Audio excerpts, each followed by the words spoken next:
사망 권세 깨뜨리시고 우리 주 예수 그리스도 부활하셨네. 옆 사람과 함께 해피 이스터 인사하십시다. 해피 이스터.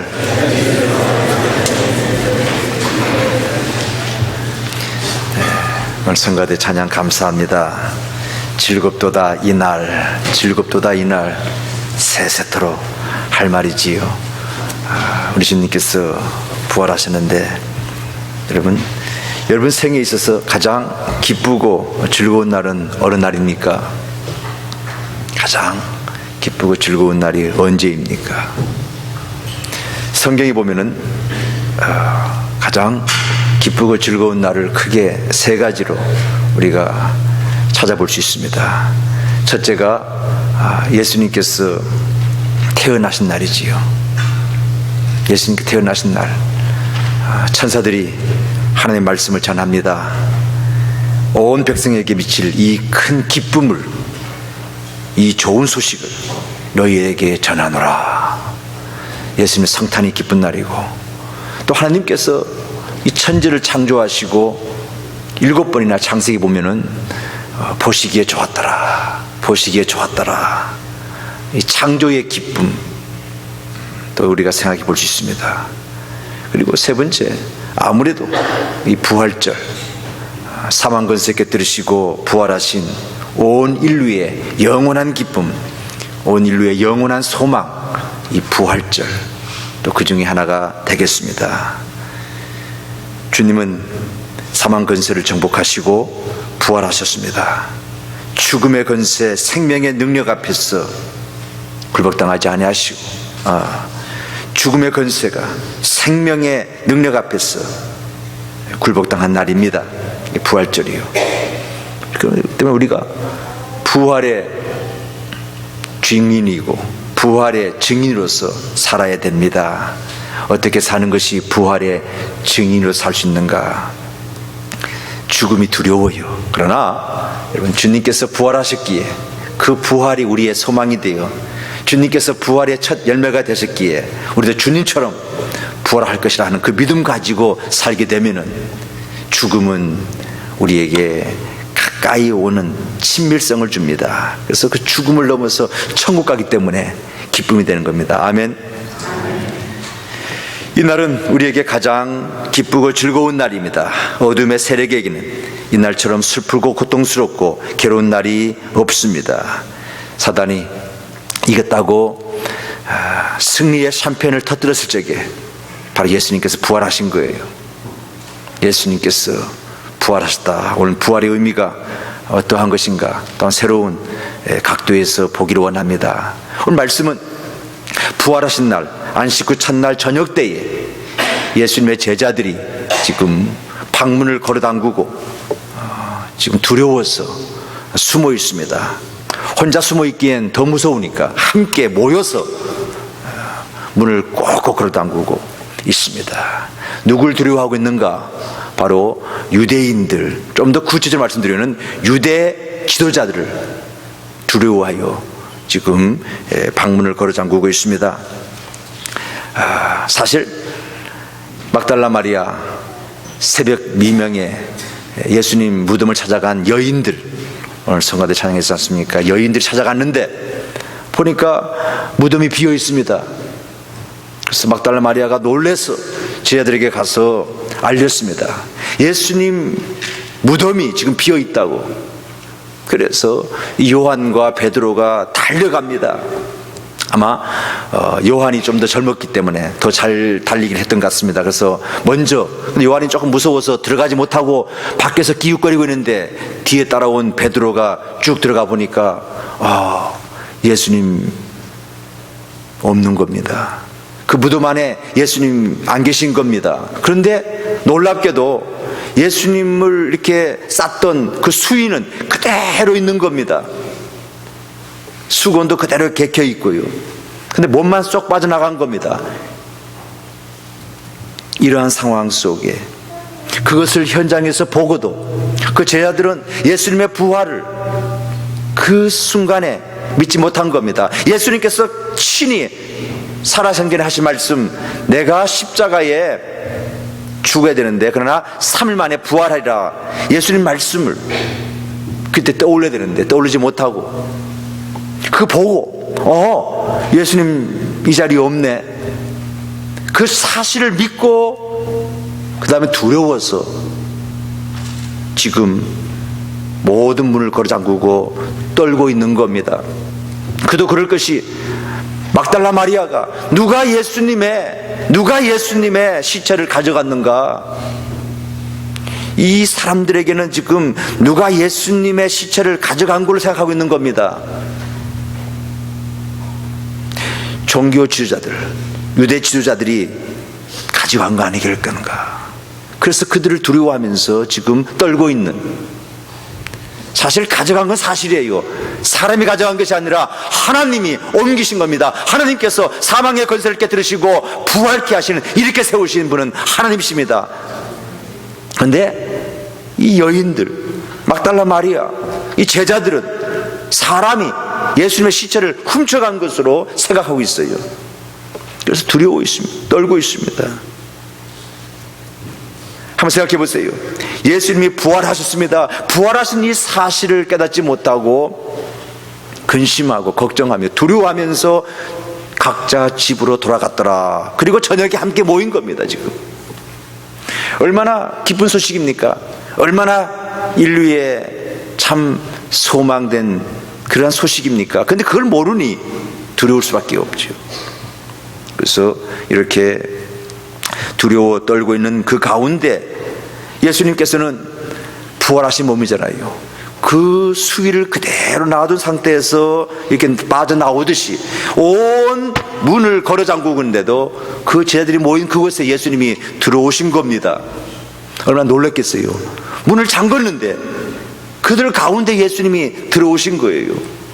유령인 줄 알았더라. 다른 성경에서 그렇게 표현하고 있어요. 얼마나 놀랐는지. 그때 예수님께서 하신 말씀, 여러분들 같으면 첫 번째 말씀 어떤 말씀 했었겠어요? 이 배신자들, 이 비겁한 자들, 그럴 수 있어. 특별히 베드로 한번 보면서 말했을 텐데, 예수님은 처음에 하신 말씀이 그렇게 말씀하지 아니하시고 너희에게 평강이 있을지어다. 두려워하며 떨고 있는 제자들에게 예수님께서 말씀하셨습니다. 너희에게 평강이 있을지어다. 한 번 더 강조하십니다. 21절에 너희에게 평강이 있을지어다. Peace be with you. Peace be with you. 여러분들에게 평강이 있기를 축원합니다. 여러분, 평강, 오늘 이 단어, 이 키워드 한번 가슴에 새기고 가시기 바랍니다. 평강이 있을지어다. 주님의 최대의 관심은 바로 평강입니다. 부활하시고 인류의 모든 죄를 사하시는 그 십자가의 죽으심에서 부활하시고 이제 모든 걸 다 이루시고 난 다음에 제자들에게 나타나서 제일 먼저 하신 말씀, 제일 먼저 하신 말씀 중요하지 않아요? 우리의 생각, 그런 식의 말씀이 아니었어요. 또 마지막에 하신 말씀도 중요한데요.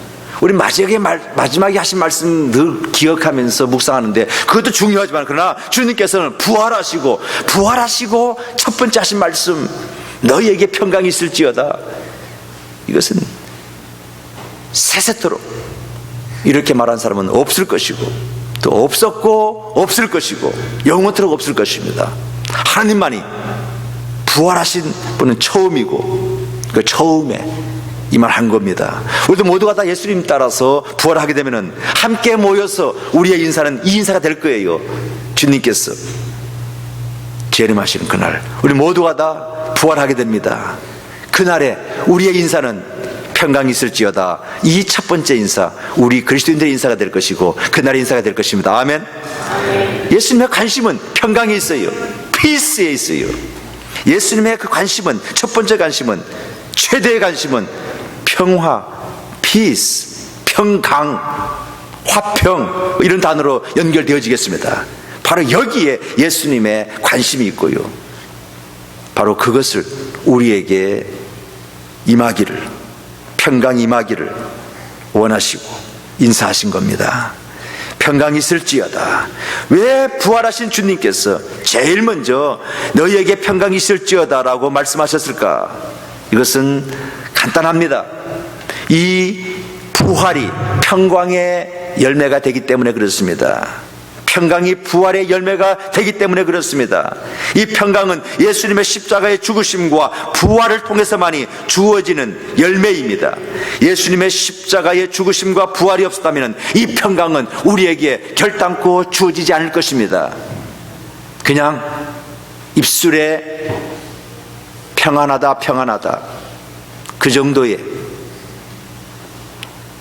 이상도 이하도 아닐 겁니다. 그런데 이 평강은 구체적으로 주님의 죽으심과 부활하심으로 말미암아 우리에게 주어진 부활하신 주님의 최대의 관심, 평강입니다. 제가 들어오기 전에는 아담과 하와는 두려움이 무엇인지조차 몰랐습니다. 그런데 제가 인간에게 들어왔을 적에 평화가 깨어졌고 그리고 두려워하게 되었습니다. 한번 창세기 3장으로 한번 들어가게 되면은 죄가 어떻게 들어왔으며 그 죄의 성격이 어떠한 것인지 한번 정리해 볼까요? 여러분, 죄는요, 평안, 순탄롭고 경제적으로 부유로울 때에, 아무 문제 없다라고 할 그때에 죄가 들어옵니다. 에덴 동산 얼마나 풍요롭습니까? 그때 사단이 아담과 하와에게 와서 유혹했습니다. 죄는요, 내가 다 이루었다, 내가 뭔가 좀 이제 좀 이루었다, 부유롭다, 괜찮다, 그때에 사단이 역사합니다.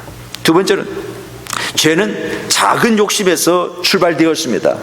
그 에덴 동산에 얼마나 많은 실과가 있습니까? 과실이 있습니까? 그 많은 거 다 누리라고 하나님께서 말씀하셨습니다. 그런데 그 작은, 아주 적은 선악과, 거기에 초점 맞추고 거기에 바라다 보니까 먹음직하고 탐스럽게 보이고, 그래서 그 작은 욕심에서, 작은 그 욕망에서 죄는 시작된다. 그래서 죄가 잉태하여 장성하여 결국은 사망에 이르게 되는, 여러분, 죄는요 계속해서 우리의 삶 가운데서 우리를 어디로 이끌어갑니까? 우리 몰아가는데 어디로 몰아가느냐? 바로 사망으로, 죽음으로 몰아가는 거예요. 그래서 죄의 삭은 사망이다. 그 선악과를 따먹은 이후에 죽음이 온 겁니다. 죽음이 어디서 왔습니까? 성경 말씀은 분명하게 죄의 결과라고, 죄의 삭시라고, 죄의 값이라고 말씀하고 있습니다. 그런데 그 작은 욕망에서부터 시작되어진 거예요. 죄는 어떠한 성격 갖고 있는가?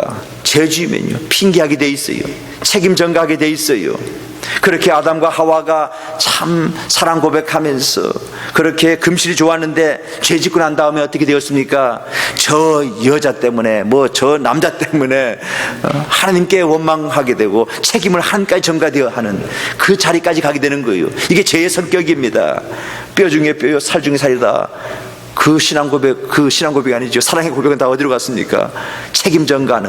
이게 무서운 거예요. 관계가 깨어지는 거예요. 하나님과의 관계, 이웃과의 관계 깨어지는 거예요. 또 죄를 지으면 하나님으로부터 숨으려고 하는, 그래서 동산 수풀에 숨었다, 하나님의 낯을 피하려고 하는 거예요. 죄를 지으면요 똑바로 보지 못하는 겁니다. 특별히 거룩하신 그 하나님 앞에 어떻게, 그래서 동산 수풀에 숨은 겁니다. 아담아, 아담아, 내가 어디 있느냐? 하나님 찾아왔을 적에 뭐라 그럽니까? 내가 두려워서 숨었나이다. 내가 두려워서 숨었나이다.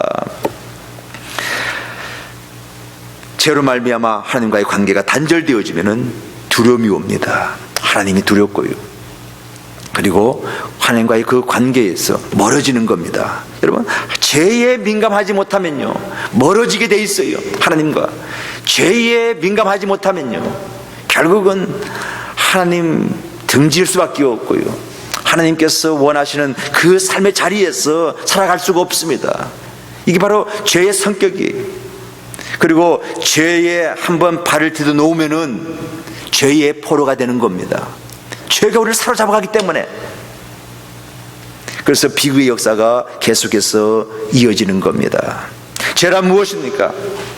하나님께 대한 독립선언이에요. 내가 하나님 없이 살아갈 수 있다. 참 그렇게 보면 대단한 인간의 승리로 생각하는 것 같은데, 여러분, 그건 착각이에요. 하나님 없이 살 수 있다? 아니에요. 착각입니다. 하나님부터 독립은 사단과의 연대입니다. 사단은 어디로 가고 있습니까? 하나님께서 지옥, 무저갱을 만든 그 이유가 사단을 나중에 가두기 위한 거예요. 그 사단의 노예가 되고 사단에 묶이면 우리가 사단을 쫓아가서 그 자리에 가게 되는 거예요. 구원은 하나님과 연대하는 겁니다. 구원은 하나님 쫓아가는 거예요. 하나님과 함께 살아가는 그 삶이, 하나님께 돌아가는 그 삶이, 하나님과 함께 살아가는 그 삶이 구원이고 천국의 삶인 줄로 믿습니다. 죄 한번 지으면요, 계속해서 그 죄가 우리를 받아야 하는 거죠. 그것 때문에 매여서 괴롭게 살아갈 수밖에 없는 그 인생의 삶. 모든 불행은 죄에서 오는 것입니다. 그래서 이 죄가 들어옴으로 말미암아 하나님과 화평이 깨어진 거예요. 하나님과 관계가 단절되어진 거예요. 이것이 바로 심판이에요. 반대로 구원이 뭡니까? 이 죄의 문제가 해결되어야 돼요. 하나님과 화평을 누려야 돼요. 하나님과 더불어 평화를 누려야 돼요. 이것이 구원입니다. 어떻게 가능한 겁니까? 성경 말씀합니다. 죄가 들어옴으로 말미암아 하나님과 우리의 관계는 원수의 관계라.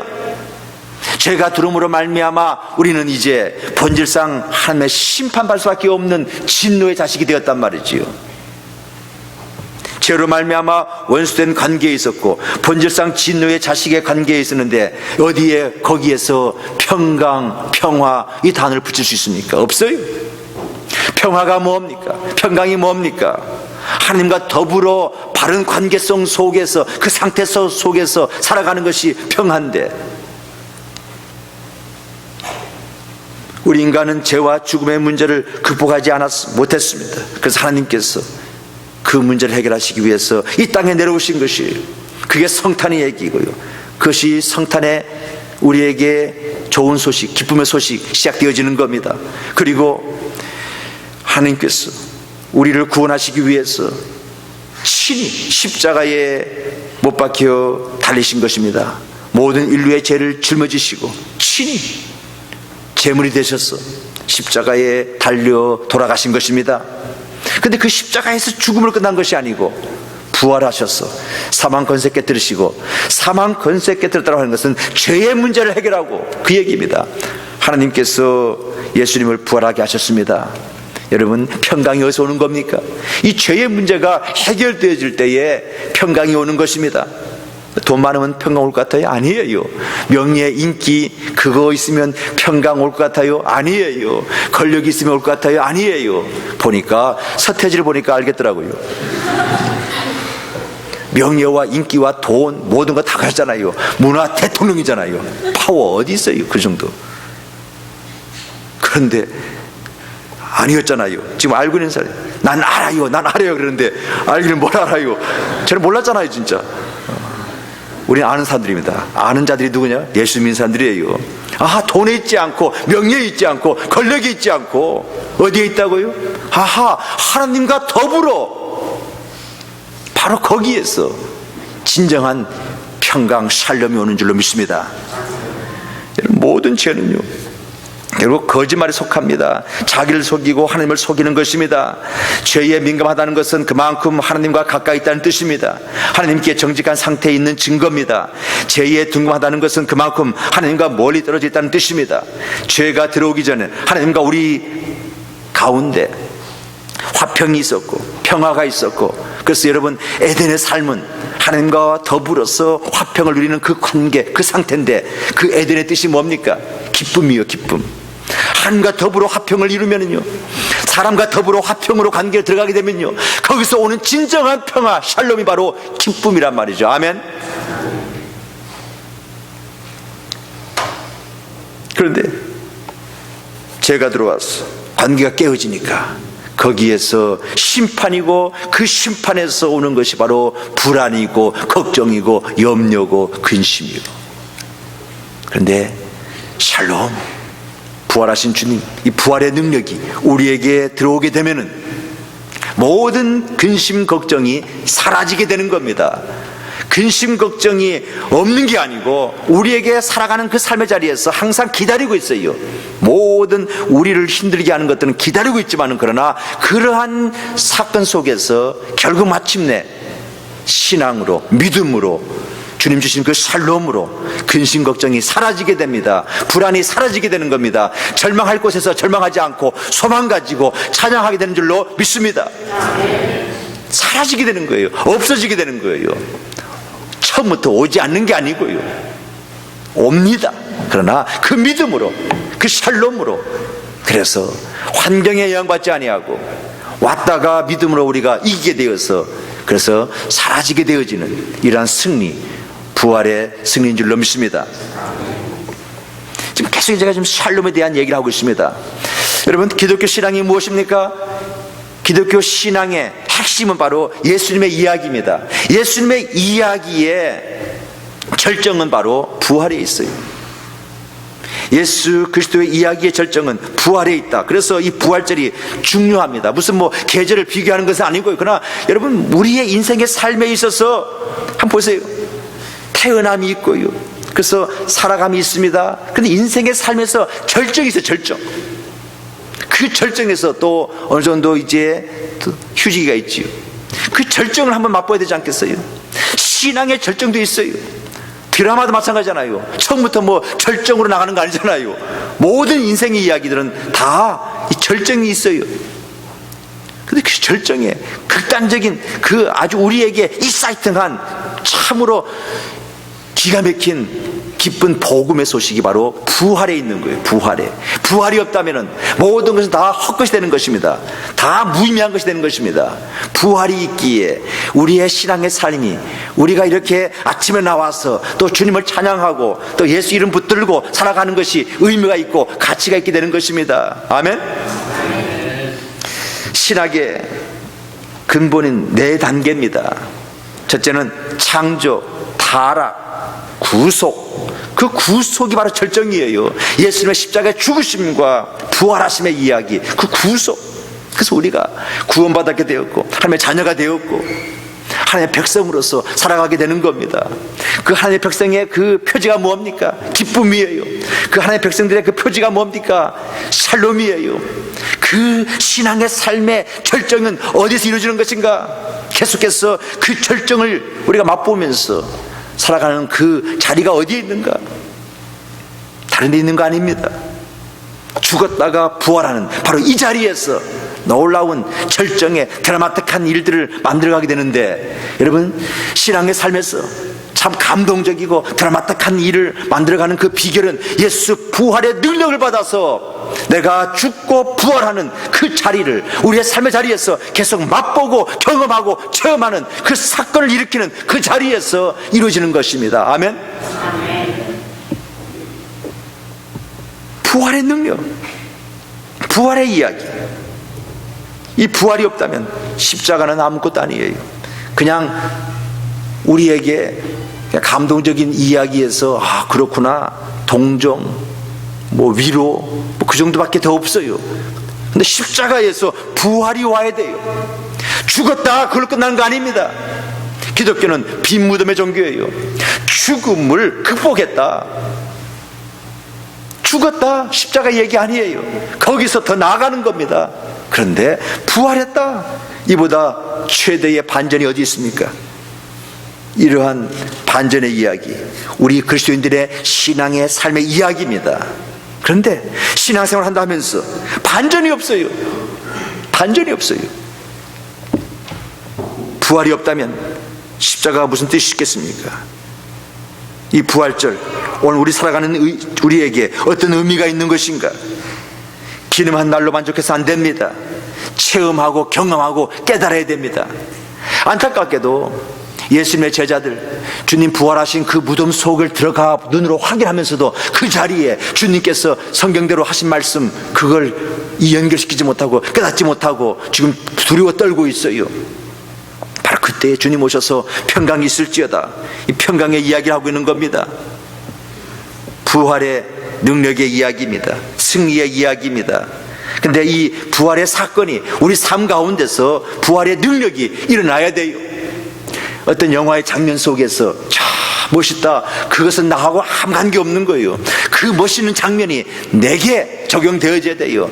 객관적인 이 하나님의 말씀 우리에게 증거하고 있는데, 이 객관적인 하나님의 말씀이 우리의 삶의 자리에서 체험되어지고 깨달아지고, 아하, 바로 이것이구나, 이러한 부활의 능력을 내가 그럼 어떻게 살아야 될 것인가, 어떻게 누릴 수 있는 것인가, 그걸 생각해야 되는 거예요. 주님께서 이 아침에 우리에게 말씀하십니다. 동일하게 제자들에게 하신 말씀, 너희들에게 평강이 있을지어다, 평강이 있을지어다, 평강이 있을지어다. 바로 주님께서 우리에게 이 시간 말씀하시는 거예요. 부활의 사건, 기념의 사건 아닙니다.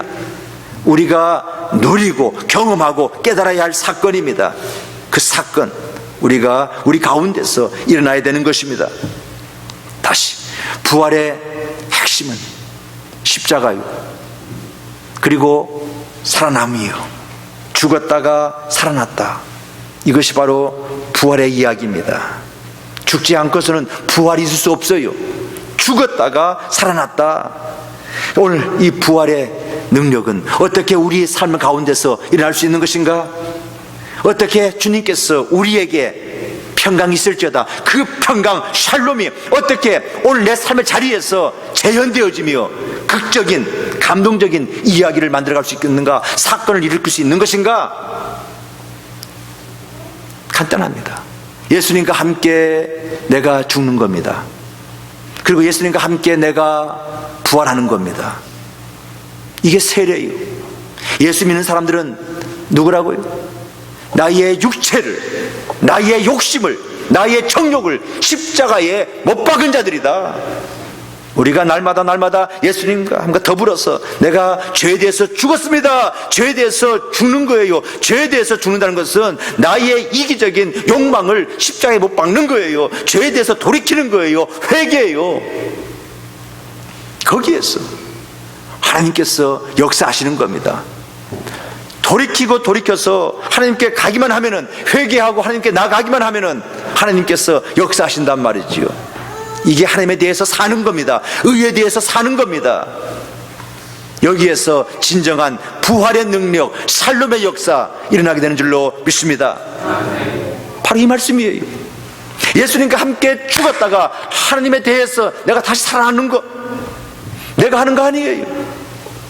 하나님께 다 일어놓으신 것입니다.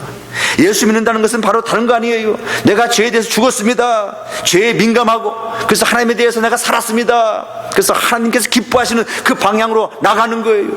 회개입니다. 그리고 하나님께서 나의 모든 삶을 주관하실 것을 믿고 부활의 소망 가지고 살아가는 그 믿음, 이것이 바로 우리가 날마다 삶의 자리에서 부활을 경험할 수 있는, 부활의 능력을 맛볼 수 있는, 부활의 사건을 내 삶의 자리에서 일으킬 수 있는, 그래서 감동적인 이야기를 써내려갈 수 있는 그 이야기입니다. 그 메시지입니다. 다시 우리의 삶 속에서 부활의 역사는 구체적으로 어떻게 일어나는 것인가, 부활의 능력은 구체적으로 어떻게 나타나는 것인가. 오늘 말씀 보니까요, 아버지가 나를 보낸 것 같이 내가 너희를 보내노라. 예수의 증인으로서, 보냄받은 자로서, 선교하기 위해서 어떻게 해요? 바로 아버지가 나를 보낸 것 같이 내가 너를 보내노라. 그러면서 하신 말씀이 내가 성령을 받아야 된다고. 여러분, 성령 충만할 때에 내가 죽을 수 있어요. 자, 내가 하는 거 아닙니다. 성령 충만할 때에, 오늘 말씀 성령 받으라 그랬어요. 평안이 있을지어다. 그리고 세상 속에 가서 증인으로 살아라, 선교사로 살아라, 평화의 대사로 살아라. 그런데 어떻게 해요? 내가 할 수 있는 거 아니에요. 그걸 말씀 보니까 성령을 받으라 말씀하고 있습니다. 22절에 그들에게 숨을 내뿜으시고 말씀하셨습니다. 성령을 받으라. 성령 충만할 때에 내가 죄에 대해서 끊임없이 죽을 수 있고요, 성령 충만할 때에 내가 하나님에 대해서 살 수가 있는 거예요. 이러한 놀라운 역사가, 부활의 능력의 역사가 우리의 삶 가운데서 오늘도 일어나게 되는 겁니다. 이것이 능력입니다. 이것이 바로 우리가 하나님께 영광 돌릴 수 있는 성숙의 길로 걸어갈 수 있는 자리인 줄로 믿습니다. 성령 받아라. 그래서 성령의 그 능력으로, 그 성령의 능력 받으면요, 끊임없이 날마다 내가 죽고 하나님에 대해서 살게 되고, 내가 죽고, 그래서 사도 바울의 고백입니다. 난 날마다 죽노라. 그것이 그냥 나온 거 아니에요. 부활의 능력, 우리의 삶 속으로 연결될 때에 바로 그때에 오는 것이 바로 샬롬입니다. 다시 말씀드립니다. 샬롬, 하나님과 바른 관계, 하나님과 더불어 이루는 화평이 바로 샬롬입니다. 1차적인 의미예요. 하나님과의 더불어의 화평이에요. 그래서 로마서 1장에 바로 그 평강, 그 화평의 이야기를 그렇게 설명하고 있습니다. 바로 예수님 죽으심으로, 그 예수 그리스도를 믿음으로 말미암아 하나님과 더불어 화평을 이루게 된다. 그 다음에 오늘 말씀 마지막에 용서의 이야기입니다. 이것은 다르게 해석할 필요 없어요. 예수 믿음으로 말미암아 우리가 제사함 받았어요, 용서함 받았어요. 그 기쁨으로 어떻게 살아라고요? 용서하라, 그 얘기예요. 용서하라. 거기에서 또 우리가 부활의 능력을 맛보게 되는 겁니다. 반절이라는 거예요. 용서할 수 있습니까? 할 수 없어요. 그런데 성령께서 역사하시고 성령 충만하게 되면은 마지막에 선교사로서 예수의 증인으로서 삶을 사는데, 평강의 기쁨을 맛보는데, 그 평강의 절정은 또 어떤 것입니까? 바로 용서요. 여러분, 원수 사랑할 수 있어야 돼요. 근데 내가 못해요. 그런데 성령께서 역사하시고 성령 충만하게 되면은 성령 받으라, 그런 말씀이 바로 죄 사해 주라는 거죠. 용서해 주라는 말씀으로 정리해 볼 수 있겠습니다. 평화, 예수 그리스도 믿을 때 오는 평화, 그 평화는 이제 이웃으로 관계로 설정되어집니다. 창조 이야기는 신라곤의 평화부재, 하나님을 떠난 자들의 갈등입니다. 근데 그 갈등이 바로 이제는 이웃과의 관계로 이어지는 겁니다. 그래서 최초의 살인이 일어나게 되는 거지요. 인간들은 착각합니다. 하나님을 떠나 살면 정치적, 물질적, 심리적으로 평안하다고 말합니다. 그러나 하나님을 떠난 평안은 거짓 평화입니다. 평안은 하나님과 바른 관계를 수립하고서야 얻어지는 것입니다. 성령 충만할 때에, 끊임없이 내가 죄에 대해서 죽을 때에 회복되어지고, 그래서 회복되어지는 그 자리에서 오는 샬롬, 그 샬롬, 바로 그 자리의 절정이 바로 용서입니다. 성령 충만함 받을 때에 이렇게 용서의 자리까지 가게 되는 것인데, 이러한 놀라운 감동의 이야기 써내려가는 저와 여러분 되시기를 축원합니다. 다시 한번 말씀, 22절 말씀 보세요. 제가 표준 세번역을 읽겠습니다. 이렇게 말씀하신 뒤에 그들에게 술을 내쁘시고 말씀하셨다. 성령 받아라, 성령 받아라.